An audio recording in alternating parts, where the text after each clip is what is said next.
and I'm going to jump right in. So this was me 2 years ago, and as you can see, this is me today, and there's not much different. I hope there's not much difference. But actually, there was a lot that went on between then and now. And it was a period of my life that just sucked.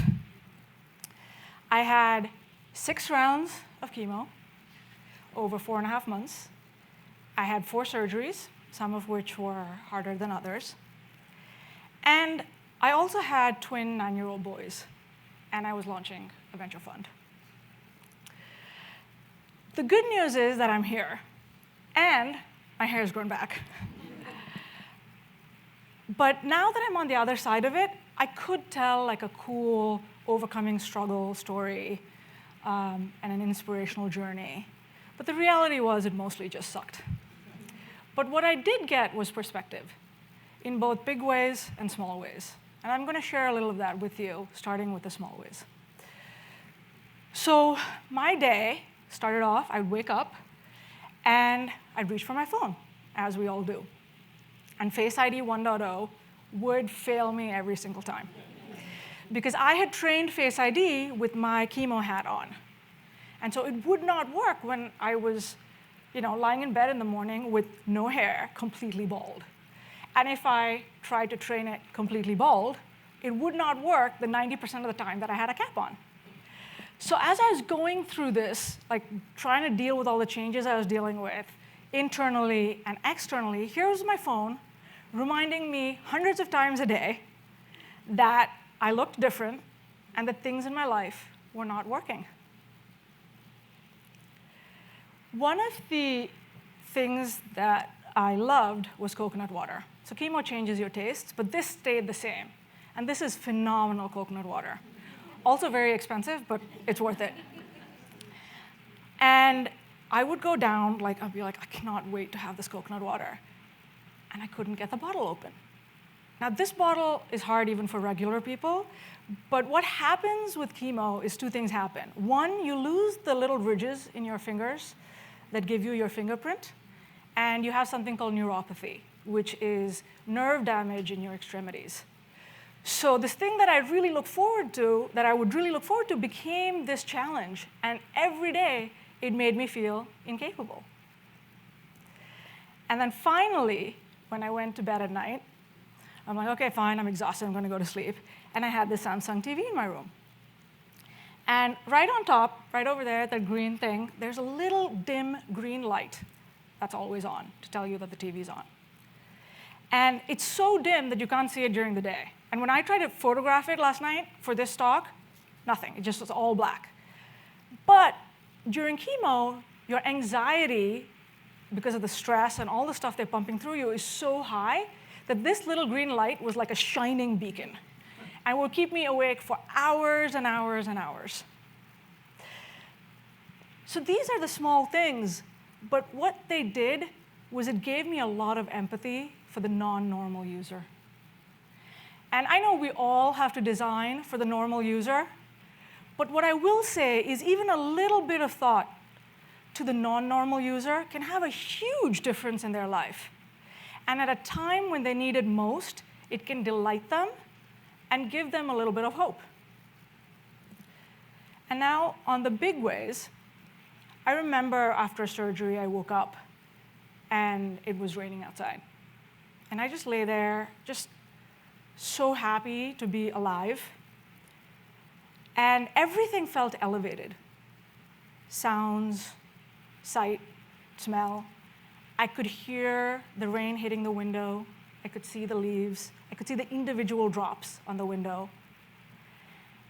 And I could hear sounds that I usually relegated to background noise.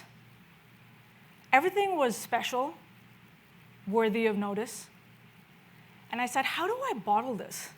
How do I have this feeling at all times, this gratefulness and just being so aware? And I realized that my time was really important. And I started to think about the things that really mattered to me. And it was crystal clear. I had a laser focus on what that was. I desperately wanted to live. and be healthy and thrive. I wanted to work on things that really mattered. And I wanted to spend time with my family, the people who cared for me, and I desperately wanted to see my children grow up. And as I looked at the fund that we were building at Sparrow Ventures, I realized that these were our thesis areas. Now, if we had built this and I was perfectly healthy, these are still great thesis areas. But they meant so much more to me now because I went through this as we were building the fund. Not just well-being, but well-being, being alive, being healthy, work and purpose. Not just working at any venture fund, but working at this fund with this focus and genuine human connection.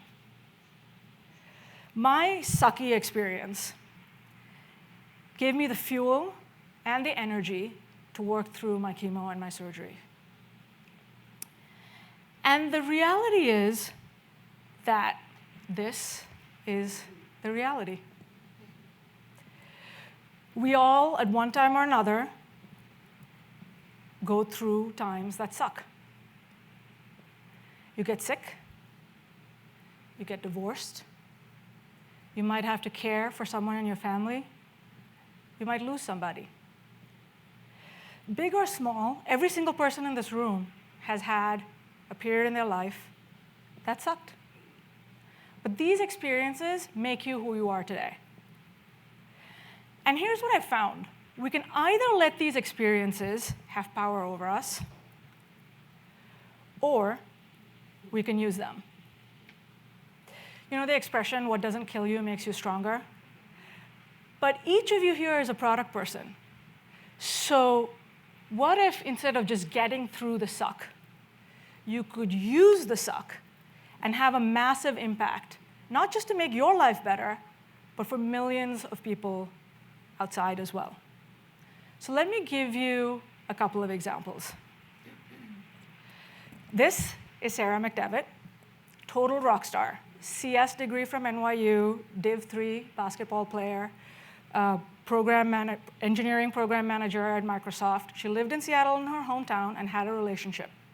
Everything was going according to plan. She applied to and got into a dual degree program at Stanford in education and the design school. And then she got hit with massive anxiety. She found herself looking at a computer screen one day and could not see what was on it. Drove herself home, crawled into bed, and could not function. Took her months to figure out, and she tried multiple things to figure out, how do I get over this? And finally, she found meditation.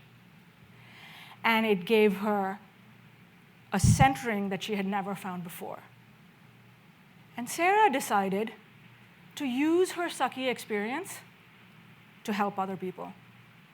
Now, what's hard about meditation, for those of you who've tried it, is that it's actually really hard to focus on your breath. So Sarah and her co-founder, Brian, who's here in the audience, decided to make meditation into something that you can feel.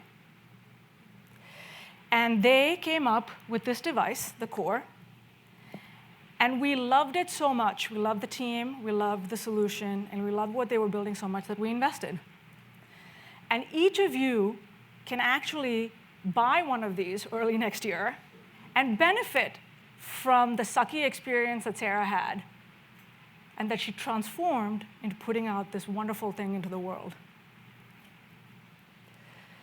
My second example comes from March 2011 in Japan, when, as you all know, a magnitude 9 earthquake hit Japan.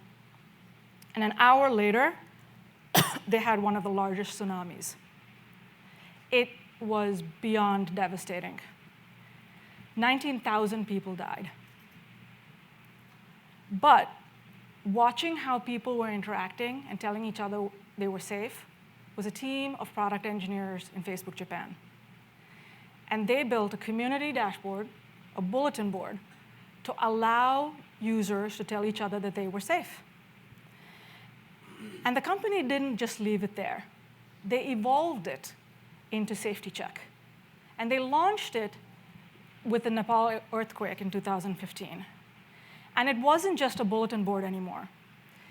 The app pinged you if you were in an area of crisis. If you checked in safe, it let your friends and family know that you were fine. And it allowed you to note that your friends were safe as well. This is beyond a doubt one of the best things Facebook has done for society. And it came out of that team watching personal tragedy unfold. I want each of you to think of a moment in your lives that really sucked. It could be big or small, so just take a moment and picture it. And the question I have for you is, what can you do about it? Can you help yourself? Can you help 100 people? 1 million? 100 million? As I thought about how else I could take my power back over the illness, I thought I would share this with you, this talk. And I did that because hopefully it would give you the power not just to take control of your own lives, but to affect millions of lives around you. Because sometimes life really can suck. But if we use the suck and make something good out of it, that is real triumph. And for us as product managers, we are the best people to do this because we can use this as fuel for ourselves to have more empathy for the non-normal user and to fundamentally transform millions of lives. And with that, hopefully change the world for the better as well. Thank you.